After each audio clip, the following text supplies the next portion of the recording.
පිනතුනි අද ධර්මදේශනාවේ මාතෘකාව හැටියට මම යොදා ගන්න කල්පනා කළේ ධම්මපද පාළියේ බාල වර්ගයේ සඳහන් වන ගාථා රත්නය. තංච කම්මං කතං සාදු යං කତ୍වා නානු තප්පති යස්ස පතීතෝ සුමනෝ විපාකං පටිසේවති. අපි බුදුරජාණන් වහන්සේ මේ ගාථාරත්නය දේශනා කොට වදාළේ සුමන කියන මාලාකාරය අරමුණු කරලා. මේ ගාථාරත්නයේ සරල තේරුම ගැන අපි කල්පනා කරලා බැලුවොත් යම් කර්මයක් කරලා යම් කෙනෙක් සතුටු වෙනවද? එහෙම නැත්නම් නොතැවෙන්නේද? යම් කර්මයක විපාකය තමන් සතුටට පත් කරන්නේද? ආන් ඒ වාගේ කර්ම යමෙක් රැස් කරන්නේ නම් එය ඊට යහපත් කියන එක තමයි මේ ගාථාරත්නයේ සරල තේරුම. මේ උදාරතර වූ ගාථාරත්නය දේශනා කරන්න හේතු වුණ නිදහන කතාව අපි සියලු දෙනාටම බොහොම වටින ආදර්ශයක් ගෙනත් දක්වනවා. අපේ බුදුරජාණන් වහන්සේ එක දවසක් රජගහනුවර පිණ්ඩපාතයට වැඩම කරන්න භික්ෂූන් වහන්සේලාත් එක්ක මාර්ගයට අවතීර්ණ වුණා. පින්නතුනි බුදුරජාණන් වහන්සේ මාර්ගයේ වඩිනකොට සමහර දවස්වලට සාමාන්‍ය භික්ෂූන් වහන්සේ නමක් පිණ්ඩපාතයේ වඩිනවා වගේ භාග්‍යතුන් වහන්සේත් වඩිනවා. සඳහන් කරනවා එවන් වෙලාවට බුද්ධ ශරීරයෙන් විහිදෙන බුද්ධ රශ්මිය සිවුර ඇතුලේ සඟවගෙන වඩිනවා කියලා. ඒ කුමක් හෝ විශේෂ කටයුත්තක් සඳහා වඩින වෙලාවක්. උදාහරණයක් හැටියට එක කරුණක් සිහිපත් කළොත් අංගුලි මාලයන් සොයාගෙන අංගුලි මාලයන් ඉන්න වනගත ප්‍රදේශයට වඩිනකොට දීර්ඝ මාර්ගයේ භාග්‍යතුන් වහන්සේ සාමාන්‍ය භික්ෂුවක් විදිහටම වැඩම කළා. නමුත් භාග්‍යතුන් වහන්සේ කිඹුල්වතට වඩිනකොට සවනක් ගන බුද්ධ රශ්මි ජාලා විහිදෝ වැඩම කළා.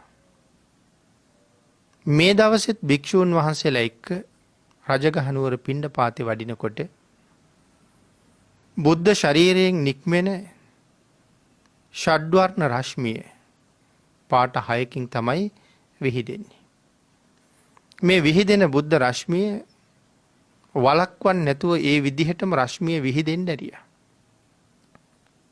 මේ වෙලාව හරි විශේෂ අවස්ථාවක්. බුදුරජාණන් වහන්සේ බුද්ධ ලීලාවෙන්ම වඩිනකොට ඒ සමාජය තුළ පරිසරය තුළ මහ පුදුම විපර්යාසයක් ඇති වෙනවා. මොකද ශරීර ධාතුවෙන් නික්මෙන මේ බුද්ධ රශ්මියෙන් හරියට විදුලි කොටනවා වගේ තාම වේගෙන් නික්මෙනවා. නිරන්තරයෙන්ම විහිදෙනවා.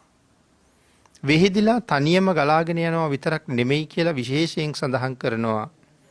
හැම රශ්මියක්ම බුදුරජාණන් වහන්සේගේ ශරීර ධාතුව 3 වතාවක් ප්‍රදක්ෂිනා කරනවා කියලා සඳහන් කරනවා. බුදු සිරුර වටේ ප්‍රදක්ෂිනා කරමින් තමයි විහිදිලා යන්නේ.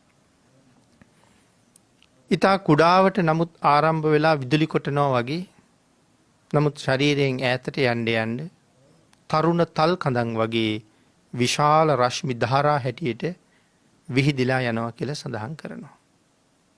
ඒ වෙලාවට මුළු පරිසරය කැළඹෙනවා කියලා සඳහන් කරනවා. සත්තු සිව්පාවෝ පවා බොහොම ප්‍රීතියෙන් හඬන්න පටන් ගන්නවා. අශ්වය හේෂාරාව කරනවා. ඇත්තු කුංචනාද කරනවා. තවත් සුවිශේෂී ලක්ෂණ මේ අවස්ථාවේ දකින්න තියෙනවා. භාග්‍යතුන් වහන්සේ මාර්ගයට අවතීර්ණ වෙනවා. බුදුරජාණන් වහන්සේ මේ මගට අවතීර්ණ වෙන්න කලින් වැස්ස වලාහක දෙවියෝ ඊටාම සියුම් පිණි පොදක් මාර්ගයේ දෙපස හලනෝ. මග දෙපස තියෙන තනකොළ කෙඳි තෙත් වෙනවා පිණි දරනෝ. සුළඟට අධිපති දෙවියෝ පාරේ තියෙන කොළරොඩු ඔක්කොම අයින් කරනවා. වලාකුළු වලට අධිපති දෙවියෝ බුදුරජාණන් වහන්සේ වඩින පැත්තට සූර්ය රශ්මිය මෝහ කරනවා. හරියට වලාකුළු වලින් වියම් බඳිනවා වගේ භාග්‍යතුන් වහන්සේ වැඩම කරනවා. නගරයේ සනිටුහන් කරන්න හිටවපු සුවිශේෂී වූ ලක්ෂණයක් තිබුණා. එහෙම නැත්නම් කණුවක් තිබුණා. ඒ කණුව උඩ ආරක්ෂක බටියොත් ඉන්නවා. මේ කණුව කොයිතරම් උසයිද ඒ තරමටම පොළොව යටටත් වලල්ලයි තියෙන්නේ. මේ කණුවට තමයි ඉන්ද්‍රකීලය කියලා කියන්නේ. යමක් බොහෝසේ ශක්තිමත් නම් අපි කියන්නේ ඉන්ද්‍රකීලයක් වගේ කියලා. වාතයෙන් සුළඟින් කොහොමවත් ඒක හොලවන්න පුළුවන් කමක් නැහැ. උස තරමටම යටටත් වලල්ලා තියෙන නිසා. මේ බුද්ධ ලීලාව විහිදුවමින් මේ ඉන්ද්‍රකීලයේ ළඟට භාග්‍යතුන් වහන්සේ සිරිපා ධාතුව තබනවත් එක්කම නගරයේ ජීවත් වෙන සියලු දෙනාම විශේෂයෙන් අවදි වෙනවා කියලා සඳහන් කරනවා. හැම කෙනෙක්ම දැනගන්නවා අද බුදුරජාණන් වහන්සේ අපේ පැත්තට වඩිනවා කියලා. මොකද විහිදෙන බුද්ධ රශ්මිය ගෙවල් වල, බිත්තිවල, ගස්වල, පර්වතවල මේ හැම තැනම මිනිස්සුන්ගේ ඇඟේ පවා වැදෙනවා.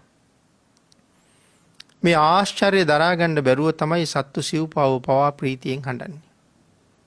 සඳහන් කරනවා රජගහ නුවර ඇතුල් නුවර 18 කෝටියක් 9 කෝටියක් ජනතාව ජීවත් වෙනවා කියලා.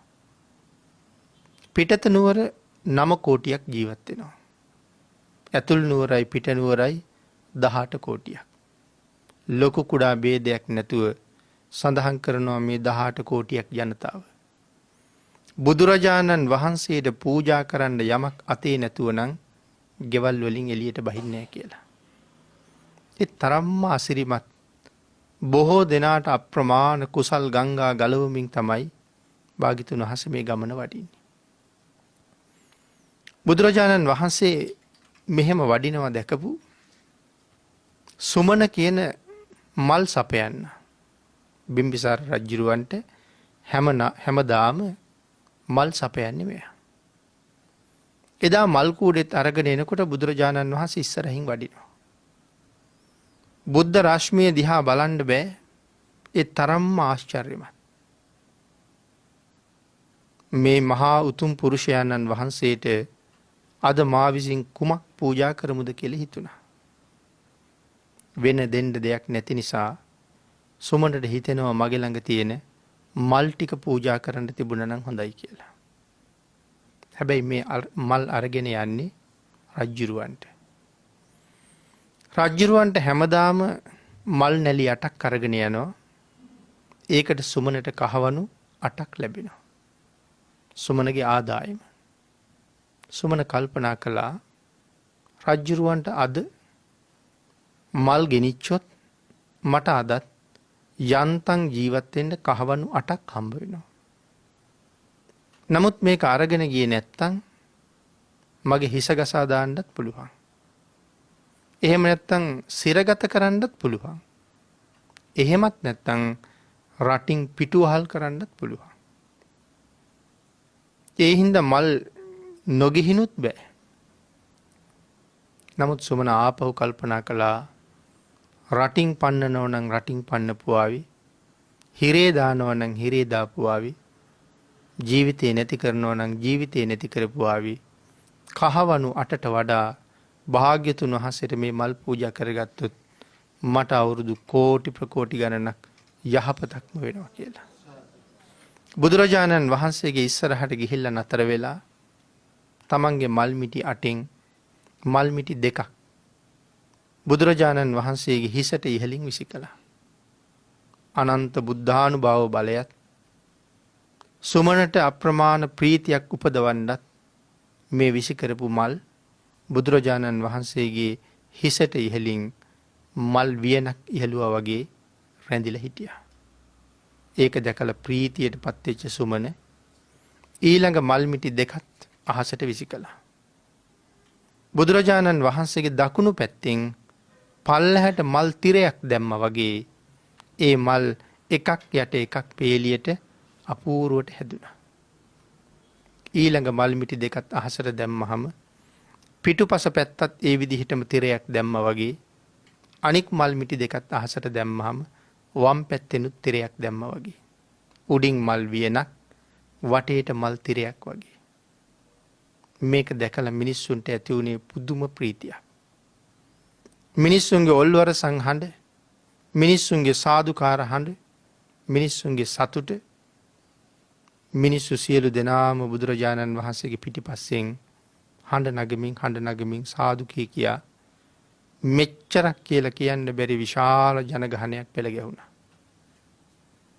සුමනත් බුදුරජාණන් වහන්සේගේ ළඟින්ම ගමන් කරනවා.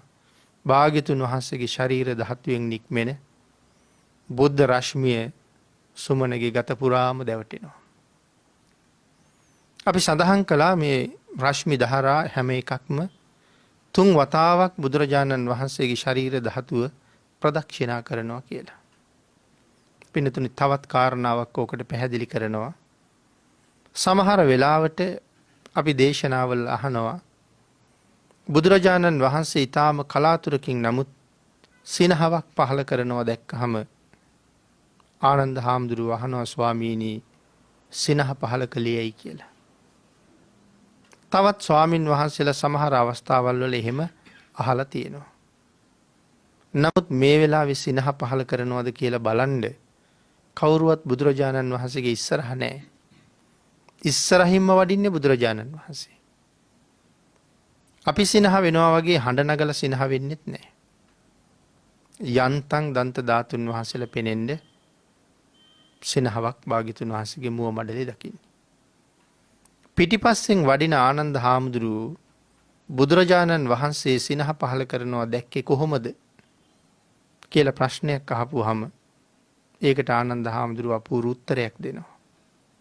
භාග්‍යතුන් වහන්සේගේ සම 40 දන්ත ධාතුන් වහන්සේලා සිනහ වෙනකොට යම් ප්‍රමාණයක් නිරාවරණය වෙනවද ඒ ඊටාම සුදු දන්ත ධාතුන්ගෙන් නික්මෙන සුදු බුදුරැස් 3 වතාවක් බුදුරජාණන් වහන්සේගේ හිස වටේට ශරීර ධාතුව ප්‍රදක්ෂිනා කරනකොට භික්ෂුන් වහන්සේලා දැනගන්නවා සිනහවක් පහළ කරලා කියලා.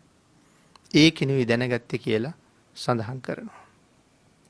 පින්නතනේ මේ කරුණු බුදුරජාණන් වහන්සේගේ ජීවිතය පිළිබඳව අසීමිත බුද්ධ ලීලාව පිළිබඳව හරි ආශ්චර්යමත් කරුණු.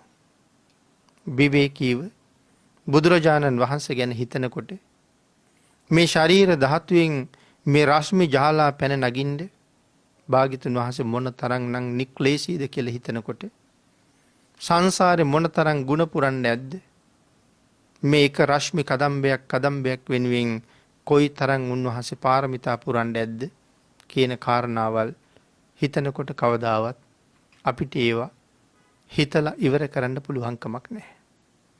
නමුත් මේ හැම එකක්ම ලෝක සත්වයාගේ අනන්ත දුක දැකලා ඔවුන් සංසාරයෙන් එතර කරන්න උන්වහන්සේ කරපු අපරිමිත පරිත්‍යාගවල ප්‍රතිඵලයක්මයි මේ තියෙන්නේ.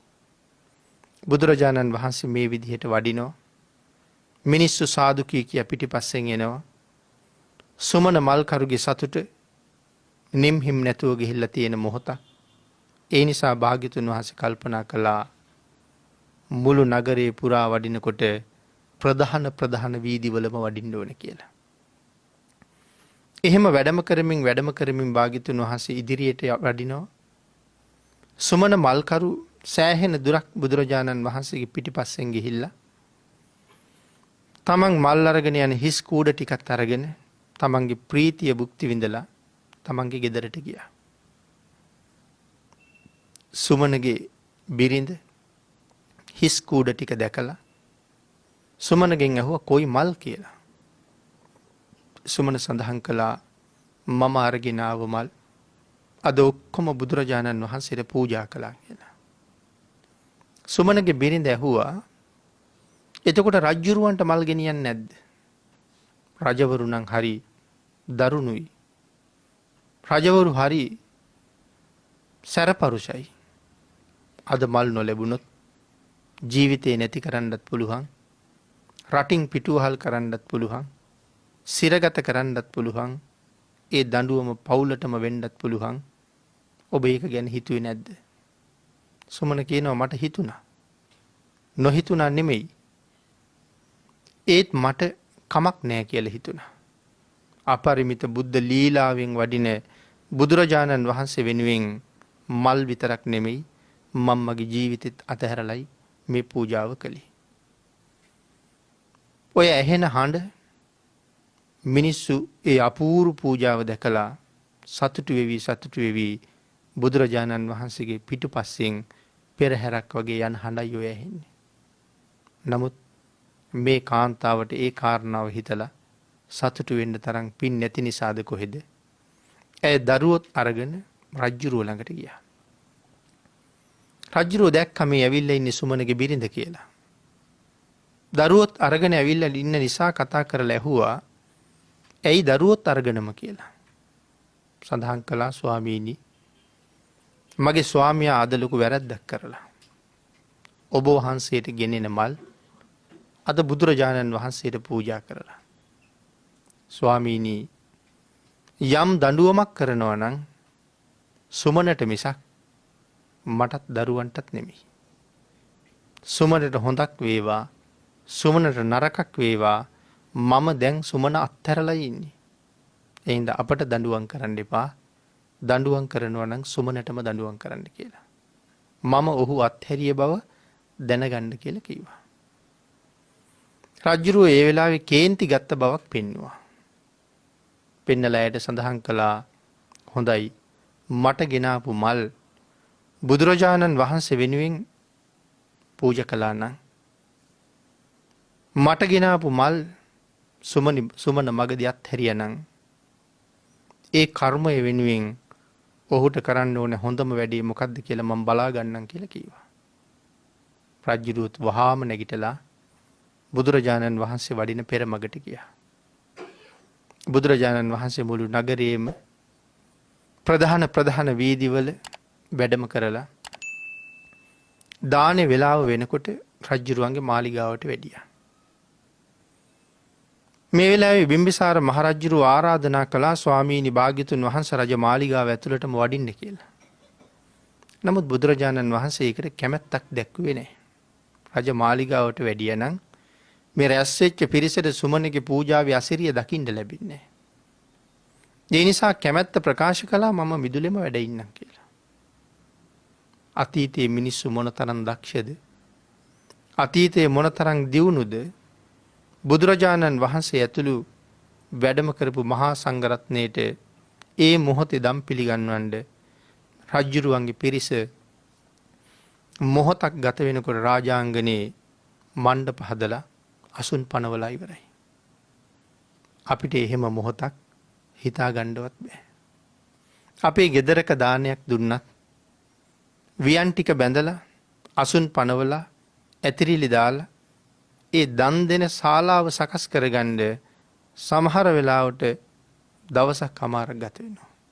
නමුත් මොහොතක් යනකොට මණ්ඩප හදලා අසුන් පනවලා මේ එහෙම් මෙහෙන් යාචකයන්ට දන් දෙන්න නෙමෙයි ලෞතුරා බුදුරජාණන් වහන්සේ ප්‍රමුඛ මහා සංඝයාට දන් දෙන්න. ඒ තරම් වේගෙන් වැඩ කරන්න පුළුවන් හැකියාවල් තිබිච්ච මහ සුවිශේෂී පුද්ගලයෝ හිටියා කියන කාරණාවට උදාහරණයි නිහඬව මේ සපයලා තියෙන්නේ. අතීතයේ කොයිතරම් දියුණුද කියලා දැනෙන්නේ එතකොට. බුද්ධ ප්‍රමුඛ මහා සංඝරත්නයට දම් පූජා කළා. බුදුරජාණන් වහන්සේ මේ කාරණාව ගැන සිහිපත් කරලා රජ්ජුරුවන්ටත් අනුශාසනා කළා. බුදුරජාණන් වහන්සේ රජ්ජුරුවන්ට අනුශාසනා කරලා ආපහු සැරයක් භාග්‍යතුන් වහන්සේගේ මාලිගාවටම වැඩම කළා. රජ්ජුරුව මද දුරක් බුදුරජාණන් වහන්සේගේ පිටිපස්සෙන් ගිහිල්ලා භාග්‍යතුන් වහන්සේගෙන් සමු අරගෙන ආපහු රජ මාලිගාවට ඇවිල්ලා සුමන කැඳවලා ඇහුවා මට අරගෙනාව මල් මට දෙන්නේ නැතුව මගදි බුදුරජාණන් වහන්සේට පූජ කළේ කාගෙන් අවසර අරගෙනද. එහෙම කරහම තමුන්ට මොකක් වෙයිද කියලා හිතුවේ නැද්ද කියලා. සුමන සඳහන් කළා හිතුන ස්වාමීනි. ඔබ වහන්සේට මං වෙනුවෙන් දෙන්න තියෙනව නම් දඬුවමක් උපරිමය තමයි මගේ ජීවිතේ නැති කරන එක. ඒ ඔබ වහන්සේට අකීකරු වෙච්ච නිසා.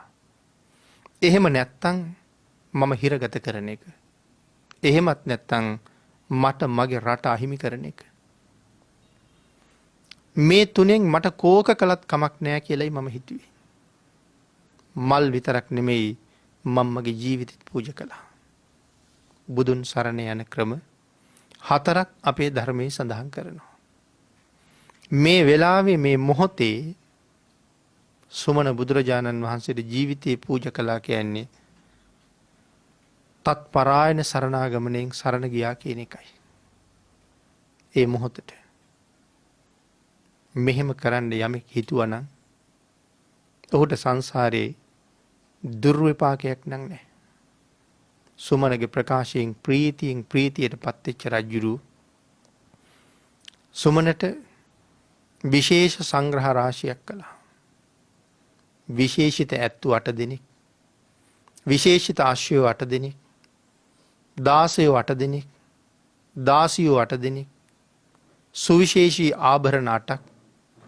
ඒ වගේම විතරක් නෙමෙයි නොයෙක් ආභරණ වලින් සරසපු දිව්‍යාංගනාවන් වගේ ලස්සන කාන්තාවන් 8 දෙනෙකුත් සුමනට විවාහ කරලා සුමනට බාර කරලා දුන්නා. තවත් නොයෙක් බොහෝ සම්පත් සුමනට ලබා දුන්නා. බුදුරජාණන් වහන්සේ මද වේලාවක් සුගන්ධ කුටියේ වැඩ ඉඳලා ධම් සභාවට වැඩියා.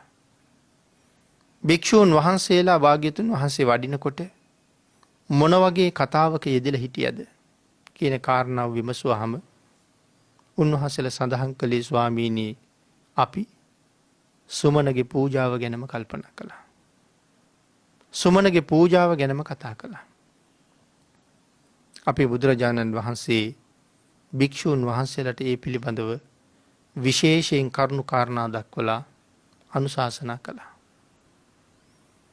බුදුරජාණන් වහන්සේ පැහැදිලි කළා මහණෙනි මේ කරපු කුසල කර්මය සුමනට අති දීර්ඝ කාලයක් සැප විපාක සඳහා හේතු වෙනවා. ඒ කොතරම්ද කියන කාරණාව සීමා කරන්නේ නැතුව. නමුත් අන්තිමට දේශනා කළා මහණෙනි මේ කරපු අසිරිමත් පූජාවේ ප්‍රතිඵලයක් හැටියට සුමන තමන්ගේ ජීවිතේ අන්තිමට සුමන නමින් පසේ බුදු වෙලා මේ සංසාරයෙන් සදහටම සමුගන්නවා කියලා. ඒ තරම් මහා ශ්‍රේෂ්ඨ පූජාවක් තමයි බුදුරජාණන් වහන්සේ වෙනුවෙන් කරලා තියෙන්නේ. අග්ගප්පසාද පූජා. යමෙක් අදත් බුදුරජාණන් වහන්සේ පිළිබඳව යම් පැහැදීමක් ඇති කරගන්නවා නම් ඒ පැහැදීම මුල් කරගෙන යම් පූජාවක් කරනවා නම් ඒකේ ආනිසංසය සුළුපටු නම් නැති බවමයි සඳහන් කරලා තියෙන්නේ. යම් කෙනෙක් භාවනා වඩලා කසින භාවනාව වඩලා දියුණු කරගත්ත උතුම් භාවනාමය චිත්තය. එහෙම නැත්නම් කසින මණ්ඩලයේ ආලෝකය එක එක යෝගියාට එක එක විදිහයි. දියුණු වෙන්න මුළු ජම්බුද්වීපය පුරාම පැතිරෙන්න තරම් කසින මණ්ඩලයේ ආලෝකය පතුරවන්න සමහර අයට පුළුවන්.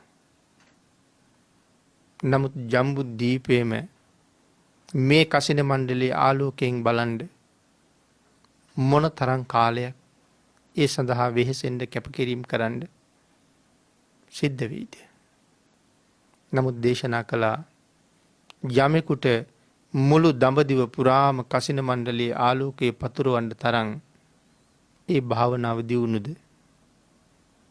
භාග්‍යතුන් වහන්සේ පිළිබඳව අල්ප මාත්‍රයක සිත මනාව යමෙක් පහදවා ගන්නේ නම් බුදුරජාණන් වහන්සේ පිළිබඳව අප්‍රමාණ ප්‍රීතියක් යමෙකුගේ සිතේ උපදින්නේ නම් ඒ කසින මණ්ඩලේ ආලෝකයේ ලබන්ඩ තරං කරපු පිනට වඩා මේ මොහොතක චිත්ත ප්‍රසාදය වටිනවා කියලා. බුදුරජාණන් වහන්සේ ගැන පැහැදීම ඒ තරම්ම අප්‍රමාණයි. මේ කරුණු දක්වමින් තමයි අපි මාතෘකා කරගත්ත ගාථා රත්නය දේශනා කොට වදාළේ. තංච කම්මං කතං සාදු යංකත්වා නානුතප්පති. යස්ස පතීතෝ සුමනෝ විපාකං පටිසේවති. යම් කර්මයක් කරලා පස්සේ තැවෙන් නැතුව සතුටු වෙනවද. මෙතන එහෙම සඳහන් කරහම සතුටු වෙන්න පුළුවන් කර්ම මොනවද කියලා අපි වෙනම කල්පනා කරන්න ඕනේ. කුසලයේ සහ අකුසලයේ ගැනම තමයි මේ විශේෂයෙන් කරුණු දක්වන්න හදන්නේ. අකුසල කර්ම කරලා කවදාවත් කාටවත් දීර්ඝ වශයෙන් සතුටු වෙන්න බෑ. ඇති වුණ දැඩි ද්වේෂ සිතක් නිසා කෙනෙකුගේ ජීවිතය නැති කරන්නත් පුළුවන්. කෙනෙකුගේ ජීවිතය නැති කරන්න හෝ කාට හරි පහර දෙන්න යමෙක් ලෑස්ති වෙනවා නම් ඒ හැම තැනම ද්වේෂ සිතක් තියෙනවමයි. සමහර අය විනෝදෙට සත්තු මරන්න යනවා. විනෝදෙට දඩේ මේ යනවා. විනෝදෙට බිලී බාණ්ඩ යනවා. ඒ යන්නේ ද්වේෂයක් නැතුව විනෝදය පිණිස. නමුත් පහර දෙන වෙලාවට ඒකාන්ත ද්වේෂයක් තියෙනවා. බිලී කටුවට ඇමිනිලා බේරෙන්ඩ ඇද ඇද යන වෙලාවට ඔහු ඇදල ගොඩට ගණ්ඩ ඒකාන්ත ද්වේෂයක් තියෙනවා. තමන් ළඟින් පැනල දුවන සතාට වෙඩිතියන්ට එලෝනකොට ඒකාන්ත ද්වේෂයක් තියෙනවා. ගියෝ විනෝදෙට නමුත් අවසානයේ ද්වේෂයක් තියෙනවා. මේ ද්වේෂය මුල් කරගෙන මේ කාරණාව කළාට පස්සේ මේක ගැන හිතලා පසුතැවෙනවා. පසුතැවෙන්න හිතන්න කරුණු කාරණා ඕන තරම් තියෙනවා. ඒ වෙලාවට සතුටුයි පස්සේ බොහොම දුකයි. අපි කරන හැම අකුසල කර්මයක් මෙහෙමයි. කෙනෙක් මරණයට පත් කරපු එක විතරක් නෙමෙයි. කපටිකමක්, වංචාවක්, හොරකමක්, දූෂණයක්, භීෂණයක් මේ හැම දෙයක්ම මෙහෙමයි. ඒ මොහොතේ සතුටු වෙනවා. පස්සේ හැම වෙලාවකම දුකම තමයි අපිට තියෙන්නේ. නමුත් මෙතන සඳහන් කරනවා යම් කර්මයක් කරලා පසු නොතැවේද යම් කර්මයක විපාකය නිසා පිනා ගියේද. පසු නොතැවී විපාකයක් සඳහා වෙන්න නම් සතුටක් සඳහා වෙන්න නම් ඒක කුසල කර්මයක්ම වෙන්න ඕනේ. පින්නතනේ මේ පව්කම් කරලා විතරක් නෙමෙයි මිනිස්සු පසුතැවෙන්නේ. පින්කම් කරලත් මිනිස්සු පසුතැවෙනවා. මනාව පින්කම සංවිධානය කරගන්න බැරි වෙච්චහම මනාව පින්කමට යෙදෙන්න බැරි වෙච්චහම සමහරලාට අවස්ථාව පරිමහන්න විතරක් සිද්ධ කරාම පස්සේ තවත් තැනක මනාව සකසලා පිළියෙල කරලා පිළිගන්වලා සිද්ධ කරන අපූර්ව පින්කමක් දැක්කහම තමන් කරපු පින්කම ගැන හිතලා එතනින් එහාට සතුටු වෙන්න පුළුවන් කමක් නැහැ. ඇයි අර විදිහට මට කරන්න බැරි වුණේ කියලා හැම වෙලාවෙම තමන්ගේ හිත තමන්ගෙන් ප්‍රශ්න අහනවා. කරන්න බැරි කමක් තිබිලා නෙමෙයි කරන්න උනන්දුවක් තිබෙන්නේ නැති බව තමන් හොඳටම දන්නවා. තම තමන්ගේ ප්‍රමාණයට යම් ප්‍රමාණයක්ද කරන්නේ ඒ කාරණාව පිළිබඳව මෙතන සඳහන් කරනවා නෙමෙයි මීට වඩා හොඳට කරන්න පුළුවන්කම තියාගෙන හොඳට නොකරපු පුද්ගලයාටයි තැවෙන්න අවස්ථාව එන්නේ. නමුත් නැත්තම් ඊටාම දුප්පත් පුද්ගලයෙක් වෙන්න පුළුවන්. එයාට එයාගේ ප්‍රමාණය ඉක්මවල කරන්න බෑ. නමුත් පුළුවන් ප්‍රමාණය උපරිමයෙන් කරනවා. එදාට ඒකත් අප්‍රමාණ ආනිසංසයි. මොකද අපේ ධර්මයේ වෙනම සඳහන් කරනවා අල්පයක් ඇති කල්හි දුන් දාණය දහසින් ගුණ කරලයි බලන්න කියලා. ඒ හින්දා මම දුප්පත්නේ මට එහෙම කරන්න බෑනේ මට බැරි වුණානේ කියලා කාරණාවක් හිතලා පසුතැවෙන්න ඉඩ තියලා නැහැ. නමුත් කරන්න පුළුවන් උපරිමයක් තියාගෙන එතෙන්ට නොයා යන්තමින් කරන අයටයි මේ කනගාටුව දුක එකතු වෙන්නේ කියන කාරණාවයි සඳහන් කරන්නේ. එහෙනම් හැම වෙලාවෙම අකුසලයෙන් වැළකීලා කුසලයේ මතම පිහිටන්න ඕනේ. මේ කුසල් සිත හැම වෙලාවෙම අපි ප්‍රීතියෙන් තියෙනවා. මරණය දැනෙන්න අසනීප වෙන්න වේදනාවල් එළඹෙන්න කායික ශක්තිය හීන වෙන්න ඒ පුද්ගලයා සතුටටපත් කරන්න කුසලයේ තරම් සමත් තවත් කෙනෙක් මේ ලෝකේ නැහැ. සමහර වෙලාවට තමන් තනි වෙලා බොහොම සැඩපරුෂ සුනකයෙකුත් ඉන්නවා. භයානක රෞද්‍ර සිංහයෙකුත් ඉන්නවා. තවත් පැත්තක යක්ෂයෙකුත් ඉන්නවා. තවත් පැත්තක සර්පයෙකුත් ඉන්නවා. මේ මොන උපද්‍රවයෙන් හරි තව මොහොතකින් තමන්ගේ ජීවිතේ නැති වෙන බවත් හොඳටම දන්නවා. බේරෙන්න ගැලවෙන්න කිසිම ක්‍රමයක් නැති බවත් දන්නවා. ආන් ඒ පුද්ගලයාට සැනසෙන්න යමක් තිබුණා නම් ඒ තමන් කරගත්ත කුසල කර්මමයි. මෙතන අපි මේ කතා කරනවට වඩා ඒ මොහොතට මූණ පෑවහම මේක දැනෙනවා මීට වඩා බොහොම හොඳට. ඒ වෙලාවට මම පවුත් කරලා තියෙනවනි කියලා මතක් වෙනකොට ධර්ම ශ්‍රවණය කරලා නිරය ගැන අහලා තියෙනවා. තිරිසන් ලෝක ගැන പ്രേත ලෝක ගැන අහලා තියෙනවා. තව මොහොතින් මගේ ඊළඟ ජීවිතේ කොහාට තීරණය වෙනවද කියලා හිතෙනකොට ඒ අකුසල්මයි කරලා තියෙන්නේ. මොන තරම් බීතියක් ඔහු සතු වෙයිද? මරණයත් සමග දුගතියකම තීරණය වෙනවා. නමුත් බොහෝ පින්කම් කරලා තියෙන බව දැනෙනකොට තව මොහොතින් මැරුණත් ඊළඟට මීට වඩා බොහොම උසස් තැනක උපදින්න ලැබෙනවා කියලා හිතෙනකොට ඇති වෙන්නේ අප්‍රමාණ සතුටක්. අපේ බුදුරජාණන් වහන්සේ අපිට මනාව කරුණු දැක්වුවා මේ ශ්‍රේෂ්ඨ මනුෂ්‍ය ජීවිතයක් ලැබිච්ච අය කොයි විදිහට කටයුතු කරන්න ඕනද කියන එක. පින්නතුනි අපේ සිත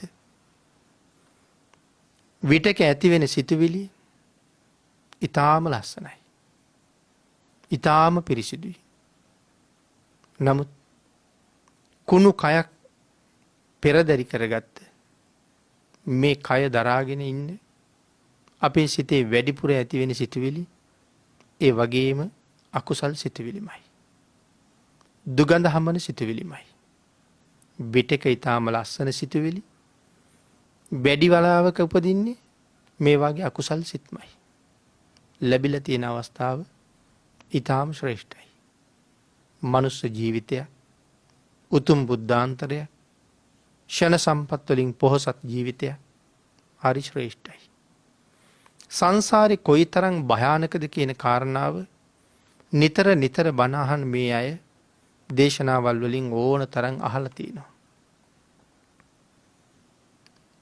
එහෙම අහලා දැනගෙන තියෙනකොට උතුම් බුද්ධාන්තරයක ධර්මරත්නයයි සංඝරත්නයයි වැඩ ඉන්න කාලික මටත් ෂණ සම්පත් සහිතව නිරෝගී ජීවිතයක් ලැබිලා තියෙනවනි කියන කාරණාවෙන් කොච්චර සතුටු වෙන්න පුළුවන් වෙයිද අපිට. නමුත් අපිට එහෙම නොදැනුනේ, අපිට එහෙම නොහිතුනේ, අපි තාමත් කල්පනා කරන්න නොපෙළඹුණේ වෙනත් කොහේ හරි තැනක අපේ හිත කෙලෙස් වලින් වැහිලා තියෙන නිසා. අකුසලයට බර වෙලාම තියෙන නිසා. මහා කප්පින රජුරු බුද්ධ රතනය ලෝකේ පහළ වුණා කියලා කියනකොට ඇතිවෙච්ච ප්‍රීතිය ඒ වචන ටික කියපු වෙලින්දන්ට කහවණු ලක්ෂයක් දුන්නා. බුදුන් ලෝකේ පහළ වුණා කියලා කියනකොට.